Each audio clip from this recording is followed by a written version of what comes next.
Excellencies, ladies and gentlemen, I greet you all and would like to thank the Parliament of the Republic of Ireland for a warm welcome, hospitality, and also for organizing this conference. Dear colleagues, it is known that parliaments reflect demands and represent changing dynamics of society. In this sense, society that rejects discrimination, exclusion, and intolerance has better chances to involve diverse groups into public life on equal terms. In this regard, let me share with you the experience of Azerbaijan. First of all, about women and young people. Having been granted the right to vote back in 1918, ahead of most European countries, women in Azerbaijan possess equal rights and freedoms as men. Today, Azerbaijan has made considerable progress in empowering women. Young people also, through various state support programs and development strategies, have already reached the level of participation needed to positively influence public life.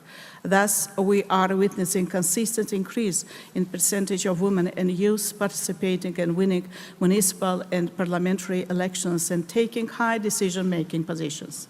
With regard to ethnic groups, it should be stated that in Azerbaijan, representatives of various ethnic groups have been living together in dignity, peace, and friendship for centuries without any discrimination.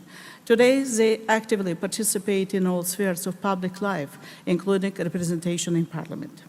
Dear colleagues, it is undeniable that state of peace and security is essential to the rule of law, democracy, and inclusive development.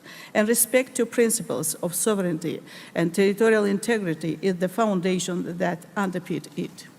Importance of principle of sovereignty and territorial integrity were highlighted in this conference yesterday. Regretfully, there has been a tendency to neglect these principles in the case of Azerbaijan.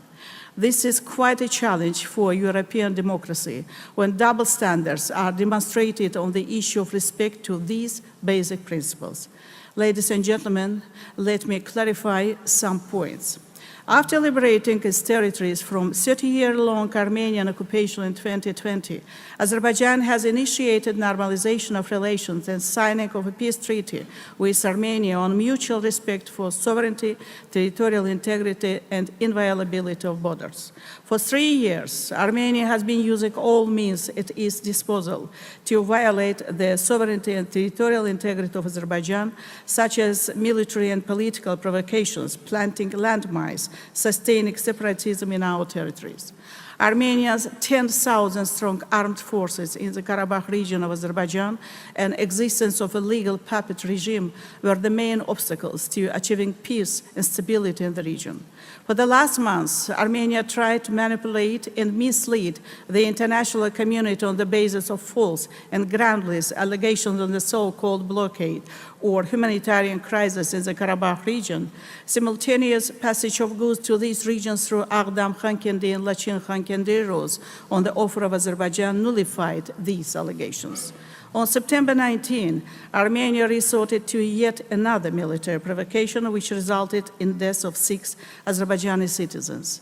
In response to this provocation, Azerbaijan launched local counter-terrorism measures targeting illegal military formation and military infrastructure. Civilian population and facilities were never attacked, and any claims in this regard are groundless. Counter-terrorism measures achieved its goals in less than 24 hours. As of now, armed forces of Armenia are being withdrawn from our territories. Separatist regime has dissolved itself. This armament process, which still continues, has revealed the terrifying scale of illegal militarization of our territories. Ladies and gentlemen, reintegration process of ethnic Armenians of the Karabakh region has already started. 2 meetings of the special representative of the government of Azerbaijan with representatives of Armenian residents has been held in a short space of time. Upon the instruction of the President of the Republic of Azerbaijan, His Excellency Mr. Ilham Aliyev, a working group led by Deputy Prime Minister deals with social, humanitarian, economic, and infrastructure issues in the region. Humanitarian aid, including food, medicine, and fuel, has already started being provided to local residents, along with deliveries by International Committee of the Red Cross via Lachin-Khankendi and Agdam-Khankendi roads. Ladies and gentlemen, we firmly believe that this integration process will be successful. Nobody forces ethnic Armenian residents to leave Karabakh.